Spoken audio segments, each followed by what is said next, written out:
ಬೆಂಗಳೂರಲ್ಲಿ ಭಾರಿ ಸದ್ದು ಮಾಡ್ತಾ ಇದ್ದಂತ ಡ್ರಗ್ ಮಾಫಿಯಾ ಇದೀಗ ಹುಬ್ಬಳ್ಳಿ ಧಾರವಾಡಕ್ಕೂ ಕೂಡ ಕಾಲಿಟ್ಟಿದೆ. ಅಲ್ಲಿನ ಕಾಲೇಜು ವಿದ್ಯಾರ್ಥಿಗಳು ಮತ್ತು ಇತರ ಯುವಕರನ್ನ ಟಾರ್ಗೆಟ್ ಮಾಡಿ ಈ ದಂಧೆ ನಡೀತಾ ಇದೆ.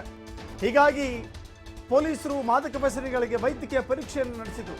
399 ಜನರಲ್ಲಿ ಬರೋಬ್ಬರಿ 255 ಜನ ಮದ್ಯ ವ್ಯಸನಿಗಳಾಗಿದ್ದಾರೆ ಅನ್ನೋದು ಕನ್ಫರ್ಮ್ ಆಗಿದೆ. 399 ಜನರಲ್ಲಿ ಓರ್ವ ಅಪ್ರಾಪ್ತನೂ ಕೂಡ ಇದ್ದ. ಗಾಂಜಾ ಡ್ರಗ್ ಸೇವನೆ ಮಾಡ್ತಾ ಇರೋದು ದೃಢಪಟ್ಟಿದೆ. ಪರೀಕ್ಷೆಯಲ್ಲಿ ಪಾಸಿಟಿವ್ ಹಿನ್ನೆಲೆ 59 ಪ್ರಕರಣಗಳನ್ನು ಪೊಲೀಸರು ದಾಖಲಿಸಿದ್ದಾರೆ. ಅವಳಿ ನಗರದ ವಿವಿಧ ಠಾಣೆಗಳಲ್ಲಿ ಒಟ್ಟು 59 ಪ್ರಕರಣಗಳು ಪಾಸಿಟಿವ್ ಬಂದಿರುವಂತ ಹಿನ್ನೆಲೆ ವ್ಯಸನಿಗಳ ಮೊಬೈಲ್ ಅನ್ನು ಸೀಸ್ ಮಾಡಲಾಗಿದೆ. ಮಾದಕ ವ್ಯಸನಿಗಳಿಗೆ ಎಚ್ಚರಿಕೆ ನೀಡಿದ್ದಾರೆ. ಜೊತೆಗೆ ಇವರಿಗೆ ಎಲ್ಲಿಂದ ಸರಬರಾಜಾಗ್ತಾ ಇತ್ತು, ಯಾವುದೇ ಮಾದಕ ವಸ್ತು, ಗಾಂಜಾ, ಡ್ರಗ್ಸ್ ಇನ್ನಿತರ ಎಲ್ಲಿಂದ ಸಾಗಾಟ ಆಗ್ತಾ ಇತ್ತು, ಪೆಡ್ಲರ್ಗಳು ಯಾರು, ಪೂರೈಕೆ ಎಲ್ಲಿಂದ ಮಾಡ್ತಾ ಇತ್ತು, ಇವ್ರಿಗೆ ಹೆಂಗೆ ಕೈ ಸಿಗ್ತಾ ಇತ್ತು, ಇಲ್ಲೊಂದು ವ್ಯವಸ್ಥಿತ ಜಾಲ ಇರಲಿಕ್ಕೆ ಸಾಧ್ಯ. ನೋಡಿ, ಹೇಳಿ ಕೇಳಿ, ಹುಬ್ಬಳ್ಳಿ ಧಾರವಾಡದಲ್ಲಿ ಕ್ರಿಮಿನಲ್ ಆಕ್ಟಿವಿಟೀಸ್ ಜಾಸ್ತಿ ಆಗಿದೆ. ಮಾದಕ ವ್ಯಸನಿಗಳಾಗಿ ಗಾಂಜಾ ಸೇವನೆ ಮಾಡಿಯೋ, ಡ್ರಗ್ಸ್ ಸೇವನೆ ಮಾಡಿಯೋ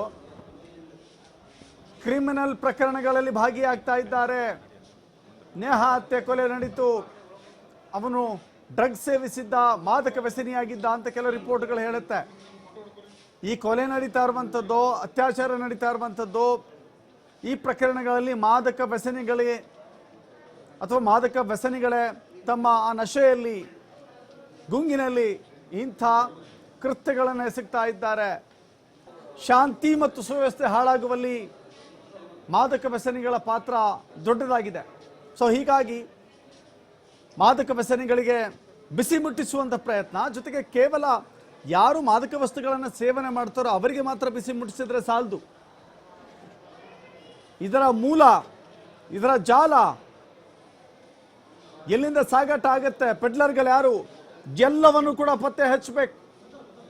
ಅಂಥವರ ವಿರುದ್ಧ ಕಠಿಣ ಕ್ರಮವನ್ನು ತೆಗೆದುಕೊಳ್ಬೇಕು. ಈಗಾಗಲೇ ಬೆಂಗಳೂರಲ್ಲಿ ಶಾಲಾ ಕಾಲೇಜುಗಳ ವಿದ್ಯಾರ್ಥಿಗಳನ್ನೇ ಟಾರ್ಗೆಟ್ ಮಾಡಿಕೊಂಡಿದೆ ಈ ದಂಧೆ. ಶಾಲಾ ಕಾಲೇಜುಗಳ ವಿದ್ಯಾರ್ಥಿಗಳು ಮಾದಕ ವ್ಯಸನಿಗಳಾಗ್ತಾ ಇದ್ದಾರೆ, ಗಾಂಜಾ ಸೇವನೆ ಮಾಡ್ತಾ ಇದ್ದಾರೆ. ಅದರಂತೆ ಈಗ ಹುಬ್ಬಳ್ಳಿ ಧಾರವಾಡದ ಸರದಿ ಇಲ್ಲಿ ಕೂಡ ನೋಡ್ತಾ ಇದ್ದೀರಿ. ಅಬ್ಬಬ್ಬ ಅಂದರೆ 20 ವರ್ಷ, 18 ವರ್ಷ, 22 ವರ್ಷ, ಆಲ್ಮೋಸ್ಟ್ 30 ವರ್ಷದ ಒಳಗಿನ ಮುಖಗಳನ್ನ ನೋಡ್ತಾ ಇದ್ದೀರಿ. ಈಗೇನು ತೋರಿಸ್ತಾ ಇದ್ದೀವಿ 30 ವರ್ಷದ ಒಳಗಿನ ಮುಖಗಳವೆಲ್ಲವು. ಸೊ ಇಂಥ ಯುವಕರು ಮಾದಕ ವ್ಯಸನಿಗಳಿಗೆ, ಕೆಟ್ಟ ವ್ಯಸನಿಗಳಿಗೆ ದಾಸರಾಗ್ತಾ ಇದ್ದಾರೆ. ನಶೆಯಲ್ಲಿ, ಕ್ರಿಮಿನಲ್ ಪ್ರಕರಣಗಳಲ್ಲಿ ಭಾಗಿಯಾಗ್ತಾ ಇದ್ದಾರೆ. ವೈದ್ಯಕೀಯ ಪರೀಕ್ಷೆಯಲ್ಲಿ 255 ಜನ, ಕಮ್ಮಿ ನಂಬರ್ ಅಲ್ಲ ಇದು. 255 ಜನ ಅಂದರೆ ಕಮ್ಮಿ ನಂಬರ್ ಅಲ್ಲ.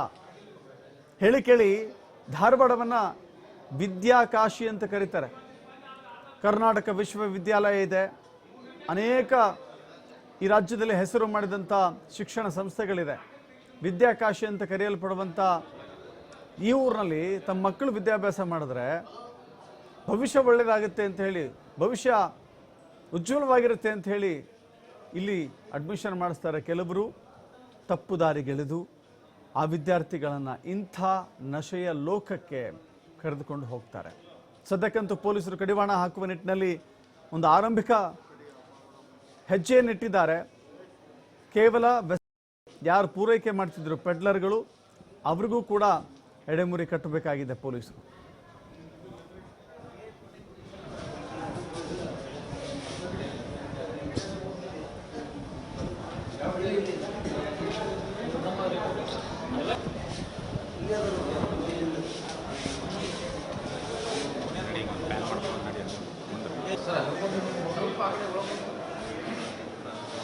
ಫೋಟೋ